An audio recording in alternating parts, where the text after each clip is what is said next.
नमस्कार, मैं डॉक्टर शशिकला गुप्ता। आज हम स्टार्ट करेंगे बीएससी पार्ट 2 पेपर 3 और उसमें हम देखेंगे statement and concept of residual entropy, यानी अवशिष्ट एंट्रोपी का कथन व संकल्पना।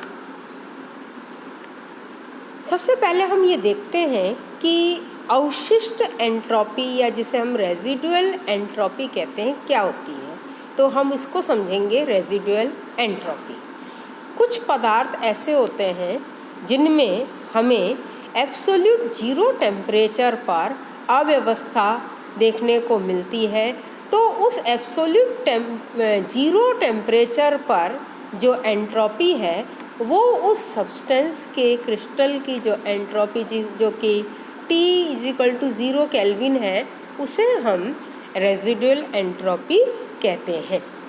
और इसे हम Boltzmann formula S=K log omega से कैलकुलेट कर सकते हैं। As you know, omega is number of possible orientation of the molecule, है ना, that are equally probable and is called thermodynamic probability।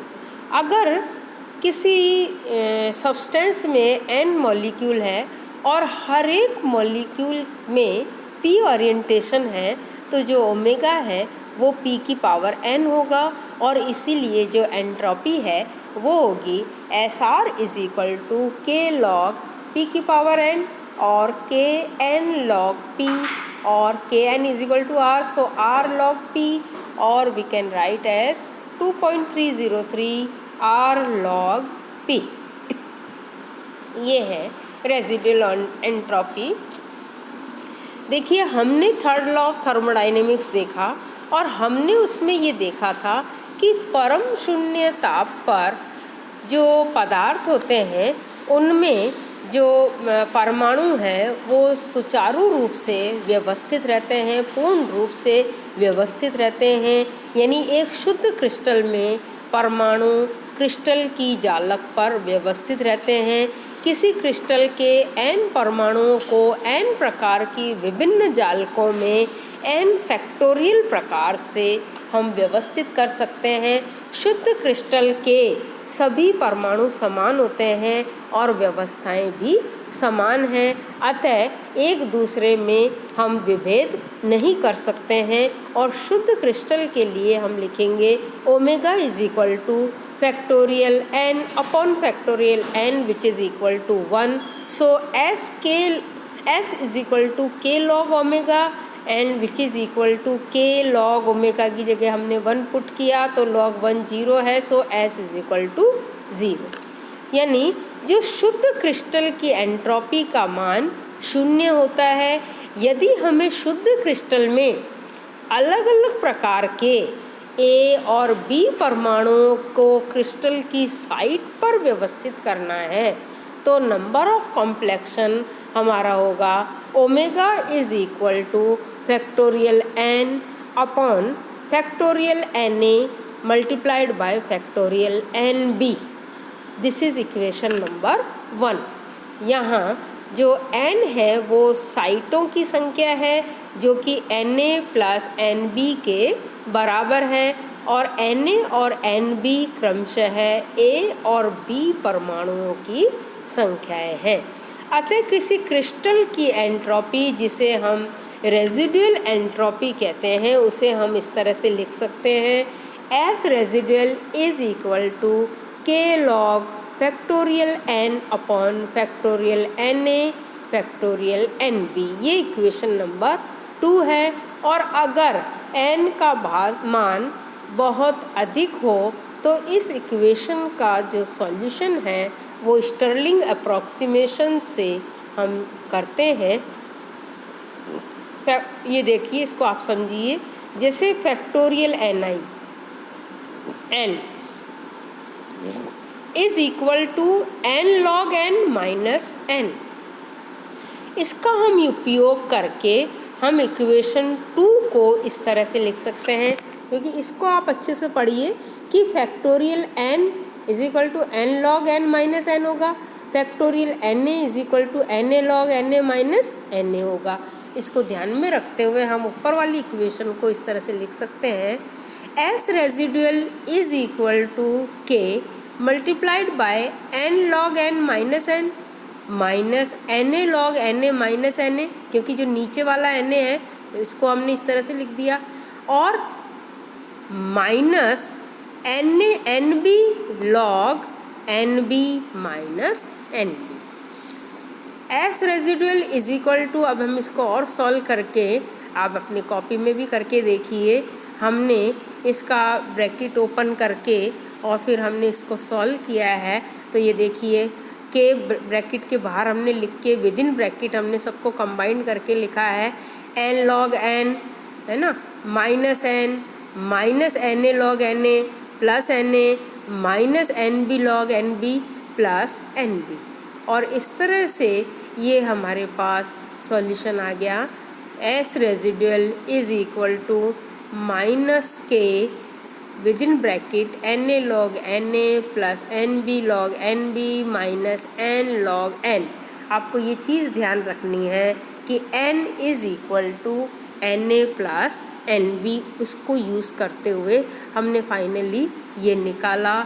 और हम जो ये इक्वेशन रेजिडुअल एंट्रोपी की है इसको हम मोल फ्रैक्शन के रूप में भी लिख सकते हैं। देखिए कैसे हमने ये इक्वेशन लिखी है ना, S residual is equal to minus k with in bracket Na log Na plus NB log NB minus n की जगह हमने लिखा Na plus NB log n, और जब हमने इसको और सॉल्व किया तो is equal to n minus k with in bracket Na log Na minus Na log n plus NB log NB minus NB log n, और minus k is equal to minus k with in bracket Na, और फिर हमने n log Na minus log n लिख दिया bracket के अंदर, plus NB with in bracket log NB minus log n लिख दिया, और जिसको हम इस तरह से लिख सकते हैं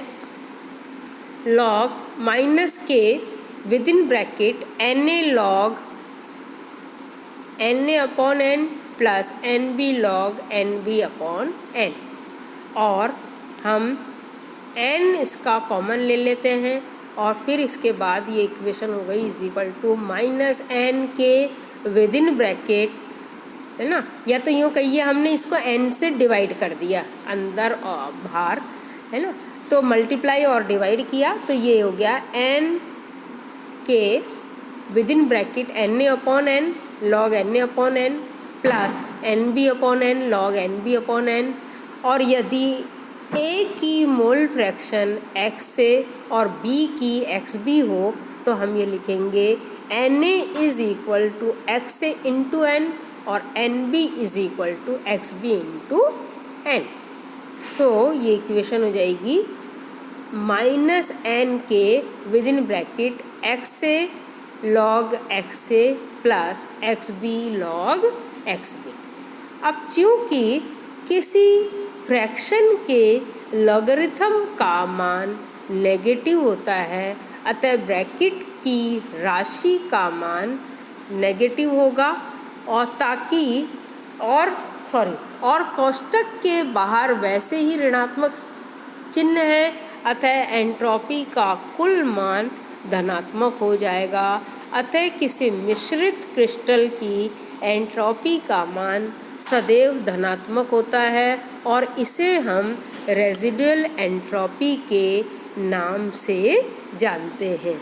अब हम देखिए CO और NO, ये दो मॉलिक्यूल है ना, उनमें एब्सोल्यूट जीरो टेम्परेचर पर दो प्रकार के विन्यास संभव है, एक है CO और दूसरा है OC या NO या ON।